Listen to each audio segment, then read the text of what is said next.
Go inside the Crimson Tide with your hosts Rodney Orr and Gary Harris, keeping you informed on everything Alabama. And now, Tider Insider TV. Well, Keith Holcomb said he'd focus on football or focus on baseball as soon as football was over. Well, I'd say he's focused. Through 7 games on the diamond, Holcomb is hitting .684. That's .684 with 1 home run, 11 RBI, and 6 runs scored. The Crimson Tide is a perfect 7-0. Its best start since 2010. Those are Rodney Orr type numbers. Well, you used to pelt it around on the diamond. Good evening, everybody, and welcome into Tider Insider TV, presented each and every week by Buffalo Rock, alongside Rodney Orr from TiderInsider.com. I'm Gary Harris, WVUA 23 Sports Director. Tonight, Buffalo Rock providing us with ice cold Pepsi, and it is ice cold.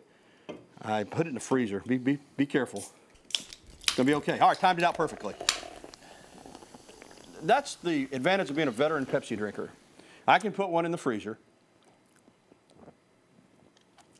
and just through experience, know how to time it out to get it out just in time. Would you say that's perfect, Rodney? That's a veteran. Another 5 minutes, it might have been frozen, but it's not. Remember to pick up some great Pepsi products the next time you're at your local grocery store. Pepsi, a Southern original from Buffalo Rock. So Alabama baseball is 7-0, Rod. The Tide is in action as we speak over in Homewood against Sanford, or Lakeview, looking to move to 8-0 on the season. Rodney, this has to be a surprise to a lot of Alabama fans. What do you make of this hot start by the Tide? They're going to these expectations are going to go through the roof in a hurry. I mean, this was a team that we really didn't know a whole lot about. We knew that, you know, obviously Coach Bohannon doing a fantastic job, off to a fast start. We knew that, you know, in time that he was going to do a really good job, Gary, but they've gotten off to a really, really nice start. When's the last time they've been 8-0? I mean, it's 2010. Yeah, it's been a while. Under Mitch Gaspard, trying to match that tonight. That was Mitch Gaspard's first season. They went to the Super Regional at Clemson, remember? One game won that year. Came very close to going to the World Series. Didn't quite make it, but it was a great first season. Maybe Coach Bohannon will duplicate that. Now, I continue to predict they will not go undefeated. But so far, so good. 7-0, a chance to make it to 8-0 tonight. Here's Coach Bohannon talking about, you know what, we're off to a fast start, but there's still a whole lot of baseball to be played. We're not giving the wins back. We're going to keep them. But there's so many areas of the game where we can be, you know, more crisp and more consistent. And we're in a good place for February, but we've got to get better. The thing about, I don't know if other sports are this way, but the thing about college baseball, especially in the Southeastern Conference, the quality of the game gets better as the season goes on. So I expect us to get better. You know, here's the thing about tonight's game in the short term. And tomorrow night they get Alabama State at home, and then they're off to Oklahoma this weekend. That'll be a really tough test out in Norman. But Sanford's had some success with Casey Dunn against Alabama the last couple of years. So that's their first road game, their first game this season away from home tonight. So I consider that to be a big game. Then tomorrow night the home game, or tomorrow afternoon the home game against Alabama State, then against Oklahoma and Norman this weekend. So they're about to really be challenged on the road, including tonight. And I think that's really good. Obviously, Gary, getting on the road, the Oklahoma series is going to be very, very interesting going out there.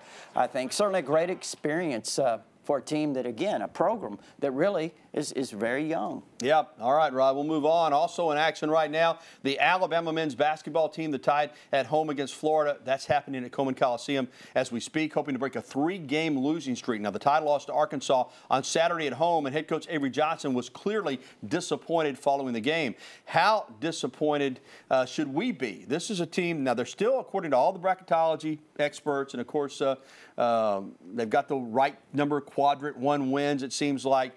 They're in the tournament now. But, boy, if you lose tonight, then you lose to A&M. You go into the SEC tournament on a 5-game losing streak. I think you're in jeopardy of not making the cut. They need to win one. Yeah.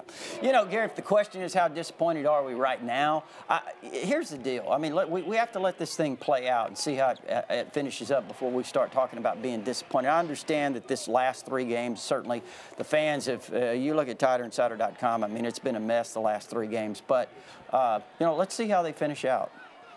Yeah, let's do. And a lot of basketball left tonight, but they're behind in the first half. At last count, we had Bama down by 4, 16-12. We'll have highlights and post-game reaction for you on WVUA 23 News at 10. But they need to get this one tonight, and then it'd be nice, of course, to win at A&M on Saturday. We'll see what happens. The Alabama women's team also battling the inconsistencies. The Tide had a 3-game winning streak, but then lost 2 heartbreakers in overtime against Georgia and LSU. Now they go into the SEC tournament with 2 straight losses, as I said, both in OT. Yet head coach Christy Curry is still optimistic leading into the SEC tournament. We just came up a little bit short, but certainly continue to show that, that we can compete with anyone in this league on any given night, and just really excited about a brand new season. It's bounce back time, and that's a blessing, and we're just excited for the opportunity that this week presents. Alabama will face Kentucky in the first round. This is how close this team is to being a tournament team. Had they beaten Georgia and LSU instead of losing in overtime, and they had 2-point leads on the final possession of regulation in both those games, they're probably in the NCAA tournament. Now it's an uphill battle. On the softball diamond, Alabama went 3-1 at the Easton Bama Bash over the weekend at the Rhodes House, beating top 10 Florida State once, but they lost the second time around to the Seminoles. 2 really good teams going at it. Alabama on the road tonight taking on UAB. Alabama 21-0 all time against the Blazers. The Tide ranked number 11 in the country. We'll update you at 10. All right, Rod, let's talk some football. AL.com reporting that Alabama has hired Gordon Steele as an offensive analyst. Now, Gordon Steele is the son of Auburn defensive coordinator and former Alabama assistant Kevin Steele. He was a graduate assistant at South Alabama last season.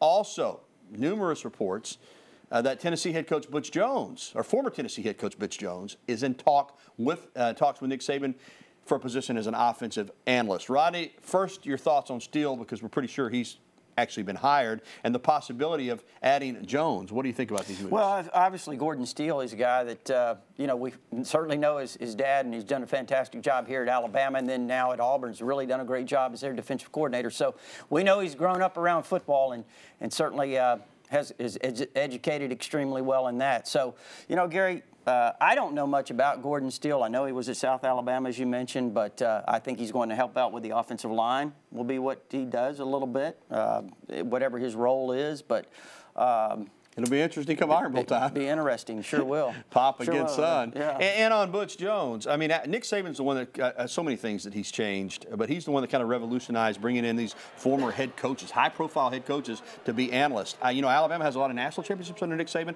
I don't know if they have any Champions of Life trophies. Yeah. So maybe they can add one. No, I'm just kidding. But listen, this guy's been an SEC head coach. He was very, very successful at Cincinnati.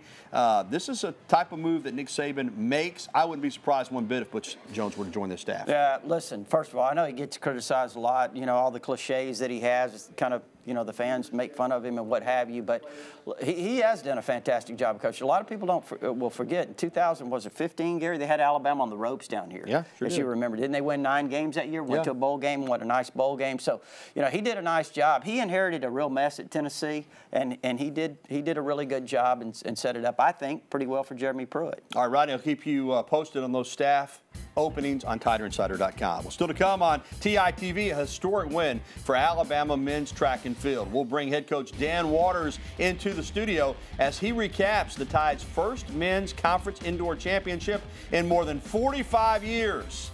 And also coming up, we'll welcome your phone calls, your emails, and your tweets. The information is always posted on your screen. 205-348 WVUA is the phone number. That's 205-348-9882. You can email us at TITV@WVUA23.com, or you can tweet at us, and Brandon will be looking for that hashtag TITV. So you can tweet us a question or a comment right there. Hey, we appreciate you being with us. We know we're going up against Bama basketball, Bama softball, and Bama baseball tonight, but you're with us, and we'll be right back with you after this.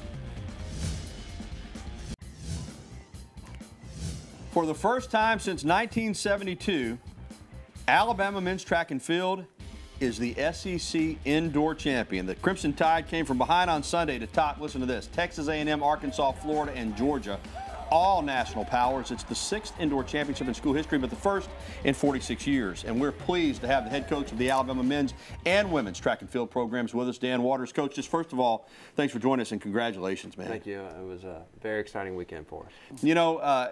It's the indoor track and field championship, and we rattled off some of the schools that you beat, and you did it even though you don't have an indoor track here at the University of Alabama. I'm amazed by this. I mean, it's clearly you're at a disadvantage in training and so forth. Well, we've had a rough winter, and so that's probably why people are a little bit surprised by it, because we kind of came on strong, and we knew we had a special team, and we just needed a little more extra time to get in shape, and it came together all at the right time.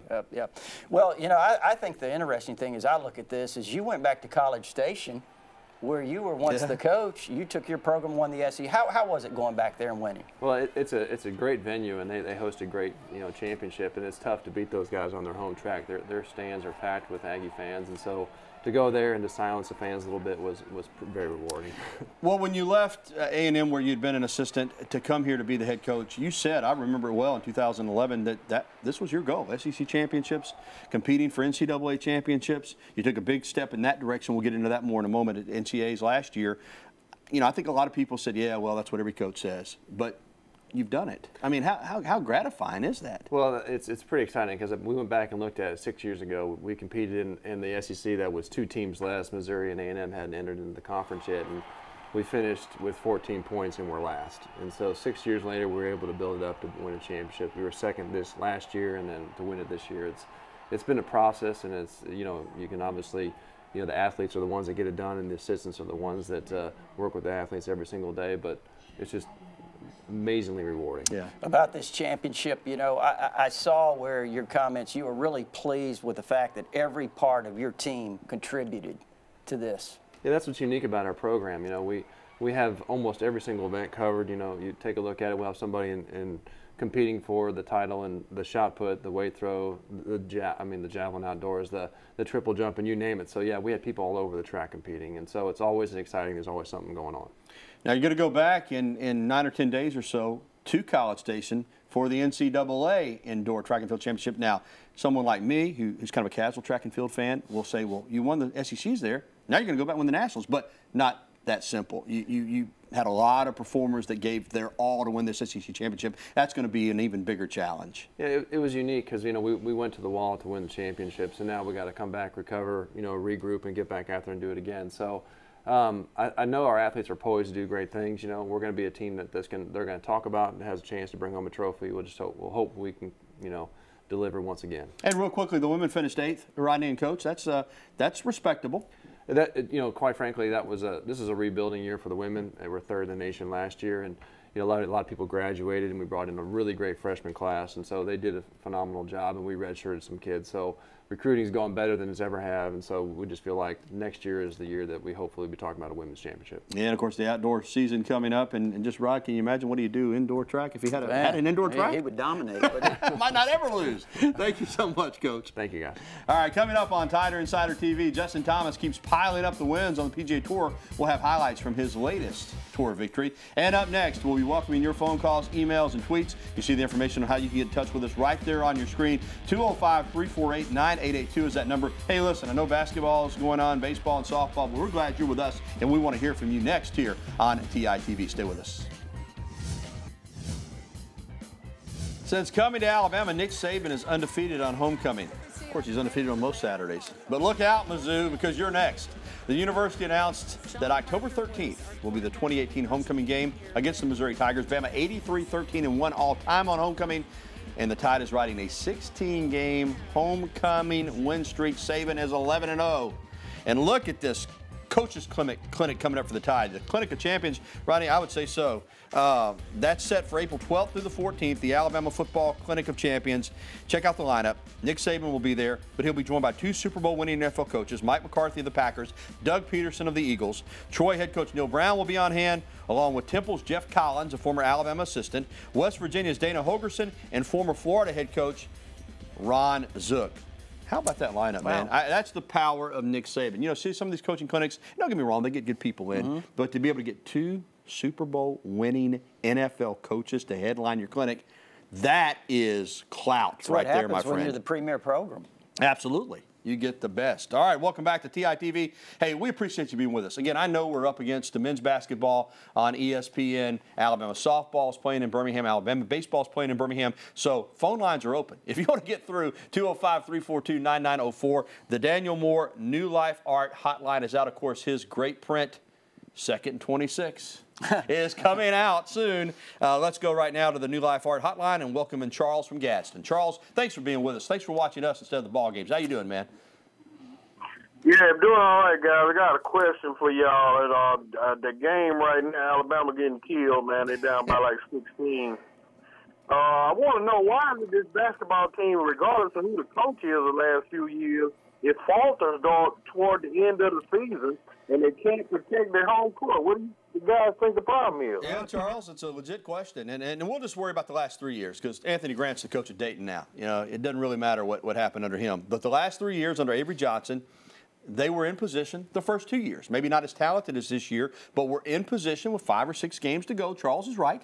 That had they finished strong, they might have gotten in the tournament. They faded both years. And now this year, right there when everybody had them in, as high as a 6th seed, they've lost 3 in a row. They're getting beat, I think, 30-15 the last time I saw the score. Doesn't mean they can't come back, but it's not looking good in the first half at home. That would be 4 in a row. And again, I understand RPI, I understand quadrant wins and all that, but at some point, you need to win a game. Yeah, I mean, how can you explain it? You can't. I mean, there's not an explanation, Charles. I mean, if there was one, you know, certainly we could. I'd probably be a coach if I could explain it, but I don't know how to explain it. I mean, simply put, they've had difficulties down the stretch. Now, the first 2 years, you could kind of understand that. Yeah. And again, I know this is a young team, so forth, but they weren't as talented the first 2 years. Struggled. This year, I said it going into the season, and I won't back off it. This should be an NCAA tournament team, young or not. I don't care. This should be an NCAA tournament team. If they don't make it, it's going to be a huge disappointment. And Avery Johnson is the head coach. He's got to figure it out. They're down 33-15 right now. That's an 18-point deficit in the first half. Come back and win tonight, we'll be feeling good. Don't win, and you're going to A&M with all kinds of pressure. And on the cusp, as Charles alluded to, of falling out of the NCAA tournament again. All right, phone lines are open on the Daniel Moore New Life Art Hotline. 205-342-9904 is the number. So call in if you want to get through right now. Maybe you want to talk basketball. Maybe you want to talk football, softball, baseball. We don't care what it is. If it's Bama, we'll talk it with you. Give us a call right now. We'll be back with phone calls, emails, and tweets as this edition of the Tider Insider TV will return right after this. It was the Iron Bowl of gymnastics, but Alabama remembered having lost Auburn last year, Rodney, you think? They hadn't lost him since what it was, 1979 or something. They went down to the Auburn Arena on Friday night, and there was payback. 197-3 for the Tide. They beat Auburn by nearly 2 full points. This Friday night, Alabama will step out of conference hosting North Carolina at Coleman Coliseum. But way to go, Bama. Getting things back to normal in gymnastics in this state. Tide is supposed to roll against Auburn. Look at all those Auburn fans. They were just pretty quiet there. Yeah, they sure were. All right, Rodney, let's go back to the Daniel Moore New Life Art Hotline. Remember, 2nd and 26 is coming. Let's talk with Eddie over in Birmingham. Eddie, thanks for being with us tonight, man. We appreciate it. Yeah, hey, what's going on, guys? Hey, Eddie. Hey, my question, guys, is with all these new coaches coming in, man, on football, do you think we'll improve as far as recruiting goes next year? And how many do you think we'll be able to take next year? All right, Eddie. You know, they've been so good at recruiting. Again, I want to keep things in context. Most schools around the country, if you finish 6th or 7th where Alabama's slotted, people would be holding parties. But I'm with you. I mean, when you first or second 7 straight years running, it seems like a little bit of an off year. Yeah, I think there's going to be a renewed enthusiasm. Rodney, we've discussed this. These young guys coming in here, I think they want to prove themselves, not only prove their mettle as coaches, but prove themselves on the recruiting trail. Yep. I think they're going to get after it hard. Yeah, I certainly do. I really think so, Eddie. I think Alabama's going to recruit extremely well. They had a really successful junior day this past weekend. I was looking at it a few days ago, kind of going through the top 250, top 300 players. I think I saw Alabama in on, as I counted it up, Gary, 45, maybe 50 already that they're legitimately in on. Right. They're going to have a really good year. I do think that this coaching staff, as Gary mentioned, young, enthusiastic, have reputations as really good recruiters, several of them. So, yeah, I expect them to bounce back a little bit. But, again, like Gary said, I mean, you know, they were a couple of 2 or 3 players away from having a top 3 year. How many do you think they'll be able to sign in this next cycle? I think they'll sign 25. Okay. I do expect that. Now, I don't really know if there's a loophole, Gary, that will allow them to carry over a couple scholarships from, you remember the old back counter? Yeah, I do. Now, there's been some kind of ruling supposedly that you can't do the back counters, but maybe there's a loophole. But still a chance they may add 1 or 2 to this class as a transfer Absolutely. situation. I do expect, in fact, he was in this past weekend, we should mention it, quarterback, East Carolina quarterback Gardner Minshew, who would be a grad transfer. He'd have 1 year of eligibility. Put up some big numbers last year. Did put up some big numbers. Last 4 or 5 games, he had over 50 1,600 yards and 10 touchdowns. So he's a really outstanding player. He led his team to the Junior College National Championship a couple of years ago over in Mississippi. So I'd look for him to end up here. Yeah, and also possibly still a defensive lineman. All right, let's go to Buell and talk with Bob. Bob, how are you, my friend? Bob, you there? Bob, you got us? Bob is gone. Wanted to know about the new coordinators real quickly. Michael Loxley and Tosh LaPoy, not new coaches, but new coordinators. I think they're both ready. I think they're biting at the bit. I think they'll do a good job. Yeah, Loxley obviously has experience in the past. He did a nice job at Illinois when he was there, and we know about he's a great recruiter as well. Tosh LaPoy, maybe one of the top 3 or 4 recruiters in the country, certainly. This will be new to him, calling a defense. So I think it's going to be really interesting. I think he's obviously prepared. He's been here for a few years, worked under Nick Saban, had a year with Kirby Smart, I think, and then Jeremy Pruitt. So we'll see. All right, still to come, and thanks for the phone calls, by the way. The rowing team opened its spring season with a strong start. We'll have those highlights. Where are you going to get rowing highlights, except for Tider Insider TV? You're watching the only show that takes you inside the Crimson Tide. Tider Insider TV will return on a pretty night in T-Town right after this. Justin Thomas continues to have the PGA Tour magic. The former Alabama star won his 8th career tour event, the Honda Classic, on Sunday. He outdueled Luke List in a playoff, winning with a birdie on the first hole of sudden death. It was his 2nd tour win this season. It's his 7th in his last 30 starts. That's phenomenal. Well, the Alabama crew team dominated its spring opener this past week on the Black Warrior River, sweeping Eastern Michigan in 16 separate races. Bama remains home this Saturday when it welcomes in SMU. Scoreboard update. Bama men's basketball getting plowed right now. They're down 33-18 at the break. Softball's up, 37-18 I should say. Softball's up, and so is baseball. Highlights from all those games tonight at 10 o'clock. And our beautiful shirts and ties, as always, provided by the Locker Room in downtown Tuscaloosa. We encourage you to stop by and see Alex, Rush, and the great people there at the Locker Room in person. But if you can't, shop online. They'll hook you up there. They got great men's wear and ladies wear too, man. I'll tell you what, you'll be looking and feeling like $1 million.